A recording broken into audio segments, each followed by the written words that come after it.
अच्छा जी, शख्सियत मर्द? जी। जिंदा? नहीं। एशियाई? जी। तो गोया जनूबी एशिया से? जी। जनूबी एशिया से तो पाकिस्तानी? नो। इंडियन? तो वफात को 50 साल से ज़्यादा हो चुके हैं? 100 साल से ज़्यादा? जी।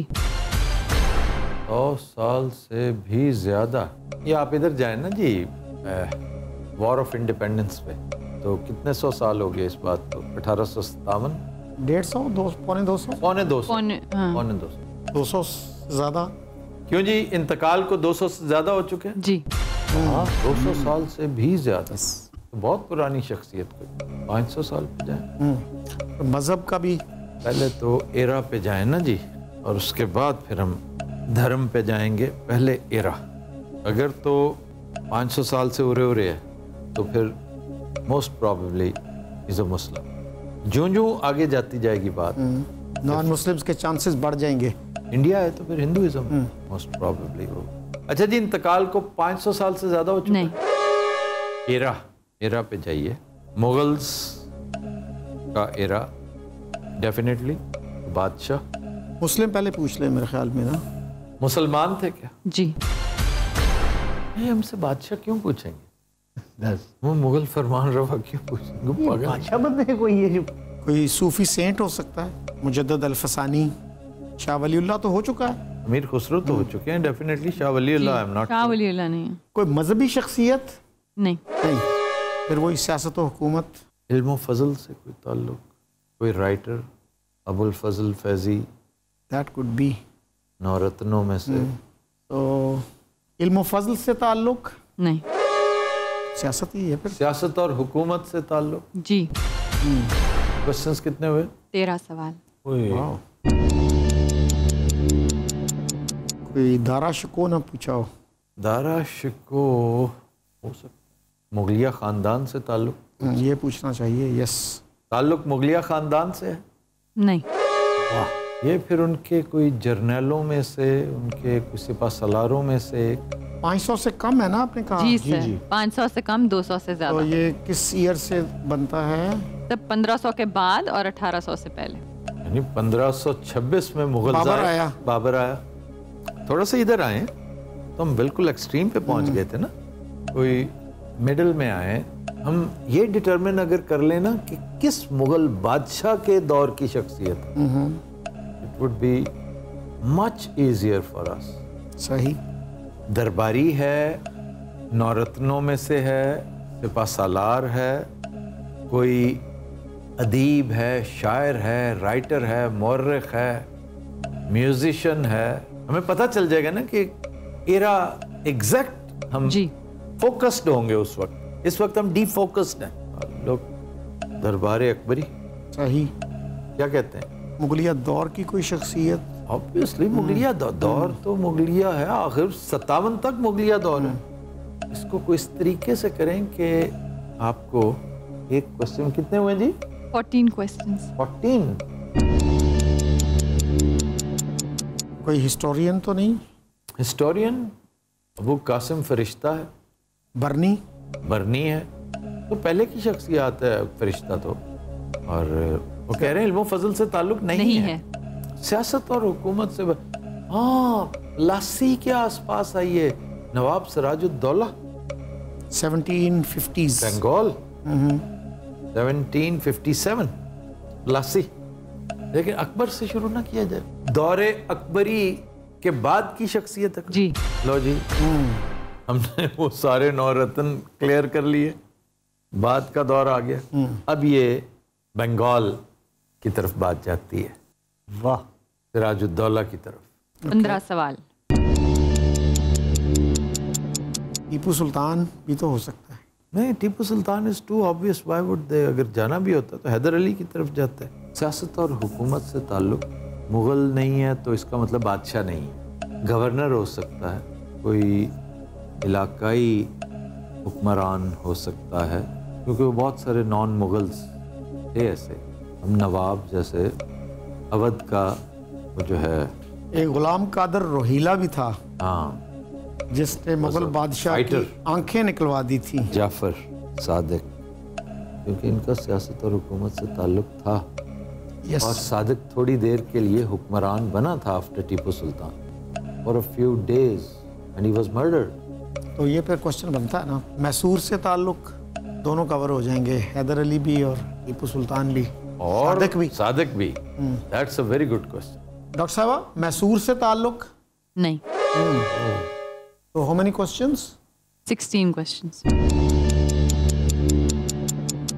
बंगाल हमारे सामने है। बंगाल की बहरहाल दो शख्सियात तो हैं ना अहम। ताल्लुक बंगाल से नहीं। नो। 17 क्वेश्चंस। ये रऊसाए अवध जो थे, वाजिद अली शाह, ये क्या एरा क्या है इनका? ये तो बात की। I think they are after that. Lucknow and वो तहजीब जो है अकबर के बाद काबिल जिक्र एरा जो है वो औरंगजेब आलमगीर है।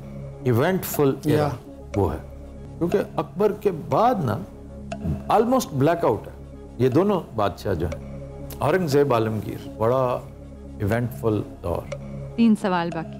मैसूर नहीं है, बंगाल नहीं है, अवध नहीं है, बहावलपुर नहीं है, पंजाब में तो सिखों से पहले, महाराजा रंजीत सिंह से पहले कोई काबिल जिक्र, और वो तो बहुत बात की शख्सियत।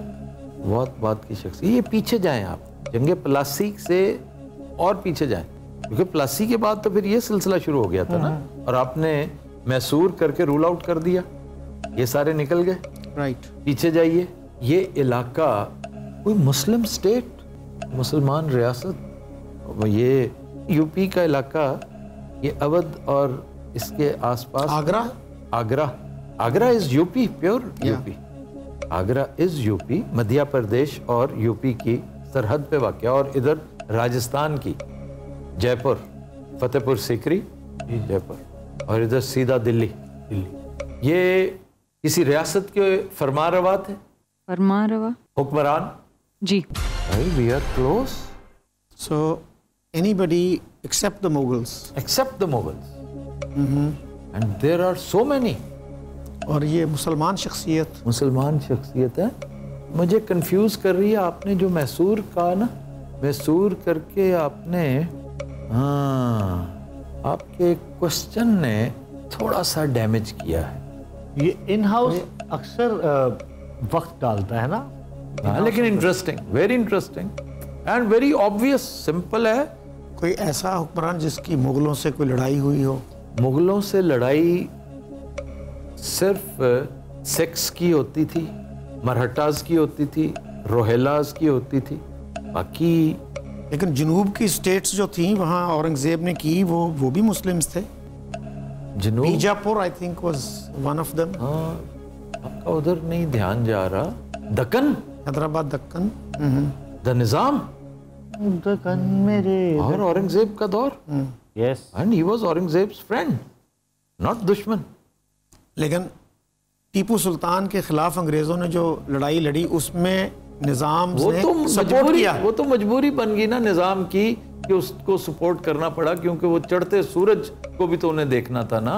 एक सेकंड जी, हमारे सवाल कितने हैं जी? 18 क्वेश्चन। 18 क्वेश्चंस। एक क्वेश्चन हम इस पे जाया कर सकते हैं, जाया नहीं है, क्योंकि we are close. This is Telangana, if you know what I mean. Hyderabad, Deccan, this is Deccan and the Nizam of Deccan. और ये औरंगजेब का बड़ा हलीफ था, बड़ा करीबी, उसका बड़ा दोस्त, और ये उसकी अतात थी ये जागीर। और इनकी बहुत बड़ी सर्विसेज हैं जिनसे हम इस्तेफादा आज भी कर रहे हैं। Do you know what? Who financed the project of Farhange Asafiya? Hyderabad, Deccan, the Nizam of Deccan. And what about Bahawalpur? और उसका नाम था आसिफ जा, फरंगे आसफिया। जी, आसिफ जा, बिल्कुल। मैंने एक कैरेक्टर भी किया हुआ, आपने करवाया था मुझे। जी, कोई हवेली भी है। वो और है आसिफ जा, हवेली आसिफ जा बतेरे हैं। बट दिस गाय, हमारे पास अब 2 क्वेश्चंस रह गए। लेकिन ये जो स्टेट है हैदराबाद दक्कन, ये भी जब मुगल्स वीक हुए तो वो स्टेट बनी ना। औरंगजेब, ये औरंगजेब का वो है मामला, और एग्जैक्टली आपके उसी एरा को कवर करती है। हमें 2 क्वेश्चंस हैं, बड़े फ्रूगलिटी का मुजाहरा करना है। हम नैरो डाउन करें ना जी, दक्कन है हमारे पास एक, दूसरी कोई शख्सियत नहीं। Ghulam Qadir Rohilla, Rohilla actually does not fit in the picture. वो जो एक पॉपुलर नेम है ना, निजाम दक्कन, तो एक मुहावरा है, बहुत बड़ा नाम है इनका। Have you asked Deccan? No. यार एक क्वेश्चन करें जिससे 2-3 मकासद हल होते। जिनको प्रिंसली स्टेट्स कहा जाता है, तो ये मैंने अर्ज किया ना कि उसी के हुक्मरान थे। बहावलपुर भी हो सकता है और हैदराबाद दक्कन भी हो सकता है। बहावलपुर भी हो सकता है, हैदराबाद दक्कन, लेकिन Bahawalpur is a later stage, वो पुरानी नहीं है। अगर बहावलपुर होता तो ये इंडिया क्यों कहते कि ताल्लुक इंडिया के साथ, ये पाकिस्तान ना बताते, कहते कि कह सकते हैं। यस, ये तो मुझे 100% श्योर है कि ये औरंगजेब के फौरन बाद ये, और ये भी कहा जाता है कि किसी ने उनको दुआ दी थी कि तुम 7 नस्लों तक हुकूमत करो। तो जो लास्ट था निज़ाम उस्मान, वो 7वां हुक्मरान था। वाह। ये प्रिंसली स्टेट इस वक्त इंडिया का हिस्सा है जी। आखिरी सवाल। वी आर देयर अल्हम्दुलिल्लाह। इन्होंने पाकिस्तान को फॉर्मेशन के बाद सपोर्ट किया था। Do you agree with this? नहीं, वो तो सपोर्ट तो किया, लेकिन ये जो शख्सियत पूछ रहे तो पहले की है ना सर। मैं रियासत की बात, हाँ रियासत का, that's right. मैं रियासत Yes. क्योंकि निजाम ऑफ दक्कन नहीं तो आपकी पहली तनख्वाहें दी थी, दूसरी तनख्वाहें आपकी, तीसरी चौथी तनख्वाहें फिर बहावलपुर एंड हबीब बैंक। तो इन्होंने ये कहा कि वो स्टेट अब इंडिया का हिस्सा है। इंडिया का हिस्सा जी। हाँ। जनूबी रियासत इंडिया, निजाम ऑफ दक्कन। हमारे पास और चॉइस कोई नहीं। ताल्लुक दक्कन से है जी। आपने निजाम दक्कन पूछा, निजाम दक्कन 1। यस, आसान।